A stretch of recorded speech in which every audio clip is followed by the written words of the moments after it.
nobody keeps a notebook in their back pocket that keeps track of all the things that I've done for you and all the things you've done for me, right? Well, I did 7 things for you this month. You've only done 1 for me. Like, it's time to like pay back, right? That's not what friendship is. Friendship is not equal that way. I may do 100 things for you and you've done nothing for me. But the reason I call you friend and the reason I love you and care about you is because I know deep inside I have this undying trust, this undying belief that the one time I need you, without a shadow of a doubt, I know you'll be there for me. And so the whole thing feels completely equitable. Mm-hmm. And that's karma, which is, it's not a score that I'm keeping. It's that I continue to give because I know the one time where it really matters in life that others will be there for me. Our very survival depends, literally, it is dependent upon our ability to serve each other. Our individual selves, we are finite. You know, we're born, we die. There's a beginning, middle, and end, and that's it. And where we are infinite is how we touch the lives of others. It's our progeny, it's our friends, it's our colleagues, it's our coworkers, it's our bosses, it's those who work with us and for us. You know, the impact that we can have in their lives, the values that we pass on, how we raise them up and celebrate them. That's what lives on beyond us. Yeah. And the impact that we have, the infinite life that we live, we can only live through others. And it's not the medals that we won, and it's not the scores that we achieved. But rather it's how we inspired following generations to continue to carry the torch that we may have lit or just carried ourselves that was given to us. That's what it means to live an infinite life, that it lives on through others. And again, it goes back to paradox. It's this beautiful, the hardship of life is this balancing act of sort of advancing myself, my ego, my ambition, which is okay, but it has to be in service to something greater than myself, because that's where I truly live an infinite life. We're in this thing called life with others, whether we like it or not. And this is my definition of faith. Faith is the understanding that we are on a team, even when we don't know who all the other players are. And you just have to trust that other people will be there for you, even if you don't know who they are, and some of them you do. And likewise for others, that you are on someone else's team. Everyone you interact with on a daily basis, and some you don't, you are on their team even if they don't know you are. And so give people faith in the human race. Give people faith that people are kind and good. You know, be that team member. We've put massive pressure on a young generation that they have to have everything figured out by themselves, do it all themselves, work hard, have a vision, et cetera, et cetera, et cetera. Know your purpose, which is, by the way, no human being is strong enough to do that alone. And we've forgotten the value of service. You know, service to our fellow human beings, service to our community. There's just sort of a decline in the sense of taking care of each other. And the great irony is, as social animals, we only thrive as individuals when we also take care of each other. To what end is the question I would ask. To what end? You know, you want to make money. To what end? You want to get a promotion. To what end? So you can retire. You know, they're not going to write the last balance in your bank account on your tombstone. You know, nobody wants the title on their last business card on their tombstone. We want to be remembered for the kind of people we were. You know, devoted husband, loving mother. This is the kind of people we were, and yet we forget about that. Dr. Carsos, James Carse, who in the mid-1980s articulated these 2 types of games, finite games and infinite games. A finite game is defined as known players, fixed rules, and an agreed upon objective. Football, baseball. There's always a beginning, middle, and an end. And if there's a winner, necessarily there has to be a loser. And then you have infinite games. Infinite games are defined as known and unknown players, which means new players can join at any time. The rules are changeable, which means everyone can play however they want.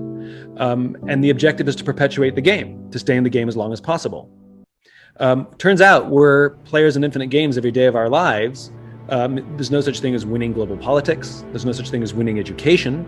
You can come in first for the finite amount of time you're at school, because there's an agreed upon metric system and there's agreed upon standards as to what first looks like, but nobody wins education. Nobody gets declared the winner of careers. And there's definitely no such thing as winning business or winning politics. You can win an election, but you can't win politics. But if we listen to the language of so many of our leaders, it becomes abundantly clear that they don't know the game they're playing in. They talk about being number one, being the best, or beating their competition. Based on what? Based upon what agreed upon objectives, metrics, or timeframes. And this is a serious problem, because when we play with a finite mindset in an infinite game, when we play to win in a game that has no finish line, there's some consistent and predictable outcomes. The big ones include the decline of trust, the decline of cooperation, and the decline of innovation. And when you talk about modern day politics, what do we see? Nothing short of decline of trust and decline of cooperation. They're not working together for the greater good. They're working together to see themselves reelected, whether as an individual or as a party, to stay in power. And sometimes that means doing things that will actually hurt us, the general population, the voter, to protect themselves or protect their images. There is no sacrifice for the greater good. Are you kidding? And the big joke is there's no such thing as winning or losing in those games anyway. When you embrace the infinite mindset, it actually does lead to finite success. Then why don't people do it? To live a life with an infinite mindset, the problem is those accomplishments are not predictable in time. And we live in a world where we really not only want things, but need things. Our whole incentive structures in our companies, the election cycles, everything is set up that you have to show success by this date, by this time. And the infinite game just doesn't work that way, which is, it's like riding a bicycle. It's like every single kid can learn how to ride a bicycle. It doesn't matter anything. You can learn how to ride a bike.